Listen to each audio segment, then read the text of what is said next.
the brand engaging with customers and sort of opening it all up, do we lose any of the magic and the mystique, or does that not matter?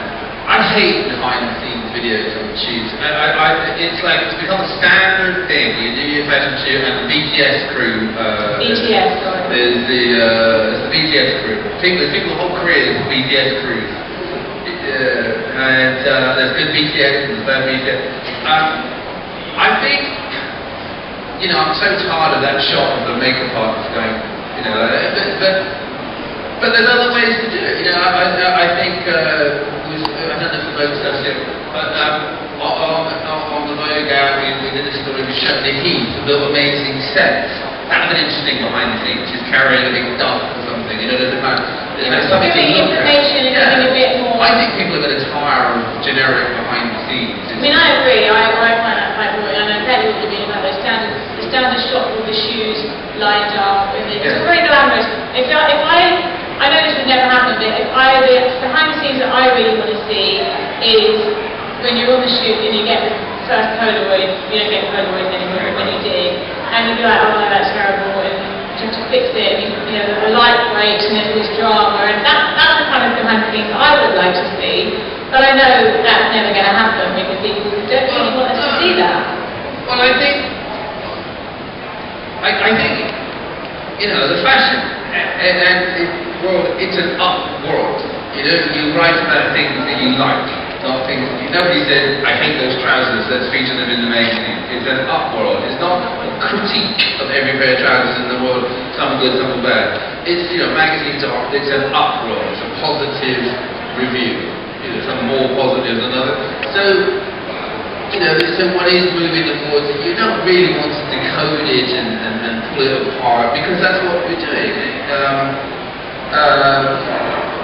But, you know, I think, you know, I don't really want to see sort of fashion show bloopers or that kind of thing.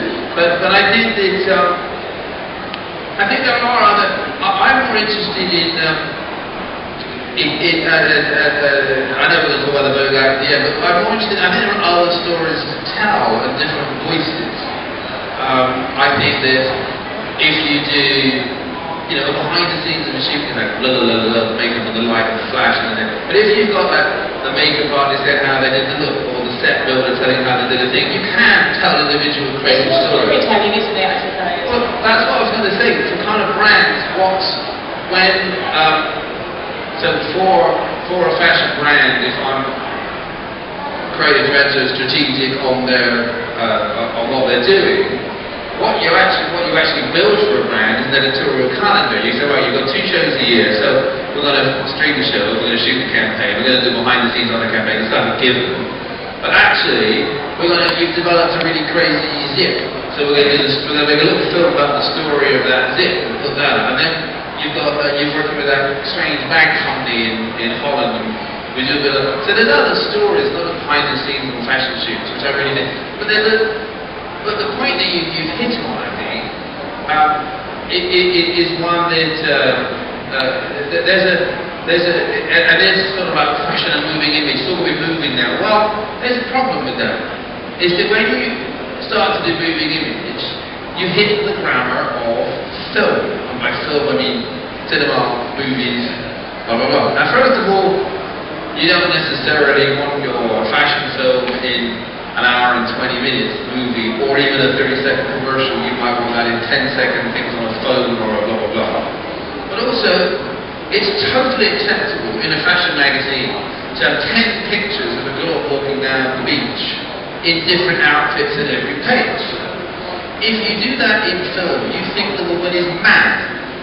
Because she's walking down the beach, just changing clothes. It's sort of because they're expecting you start to see narrative in film. You start to see so you have to find new ways to present. If you're literally trying to present 10 outfits in a film, how do you do that? She gets up in the morning, has a shower, puts something. I mean, if you've got to do that, so you can't really use narrative structure. I mean, you can, and then you're going to look like a Marie Claire story, where they go down with a coffee and a croissant, and then an alien cab, and it's a very kind of demodé way of shooting fashion anyway.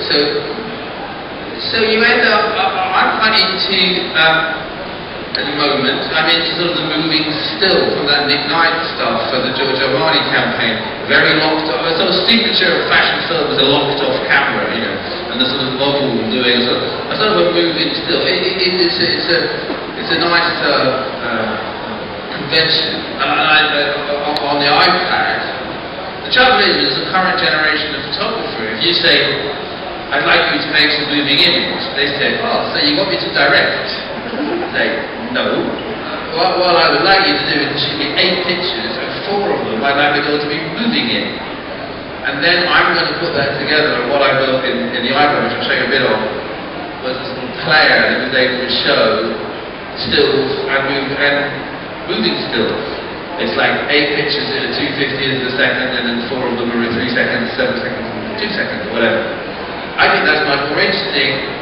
Having said that, there are great people that can make great films, and you know, a sort of signature piece, I don't know, a Stephen Meisel film on blah, is maybe great, and that's fine too, of course. But not everyone can do that, and I think there's a whole new kind of creative to find, which is what I'm struggling with. Yeah, because I mean, it's the same as with conventional fashion photography, where sometimes you can't really see the flow. It's all about mood, it's beautiful, it's great. And then you can have, with the fashion films, I don't know if you saw the Chanel Beauty one recently, which was an animation of beauty products, lovely things. And it's kind of fun. I think that's fun and engaging, and you know, you instantly want to share it, and you're just like, wow. And it's not necessarily about the product. It's not necessarily about we are showing a dress. It's just, this is something fun. It represents the brand.